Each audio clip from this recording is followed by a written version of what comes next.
ঝাড়গ্রামের গোপীবল্লভপুর ২ নম্বর ব্লকের তপসিয়া ও রানটুয়ার মাঝামাঝি এলাকায় ভয়াবহ বাইক দুর্ঘটনায় মৃত্যু হল বছর ২২-এর এক যুবকের। ঘটনায় গুরুতর আহত এক যুবক। পুলিশ সূত্রে জানা গিয়েছে, মৃত যুবকের নাম সুমন্ত পাইকিরা, বয়স ২২। তিনি গোপীবল্লভপুর ১ নম্বর ব্লকের শ্যামসুন্দরপুর গ্রামের বাসিন্দা।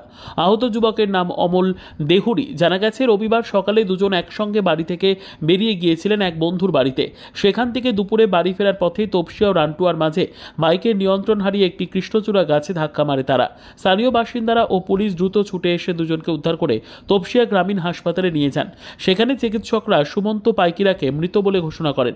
গুরুতর আহত অমল দেহুরির অবস্থার অবনতি হওয়ায় তাকে তৎক্ষণাৎ ঝাড়গ্রাম মেডিকেল কলেজ ও হাসপাতালে রেফার করা হয়। ঘটনায় এলাকায় শোকের ছায়া নেমে এসেছে।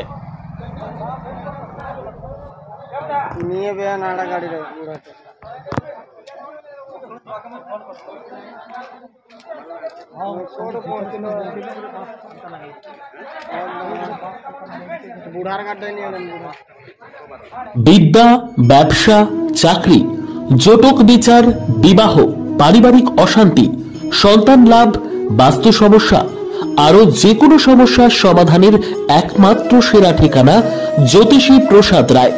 আর দেরি না করে আজই চলে আসুন প্রসাদ রায়ের কাছে। আমাদের ঠিকানা 5A/23 SEPCO township, B zone, Durgapur, 713205। Phone number 7407250555, 9064620441, 8967696309।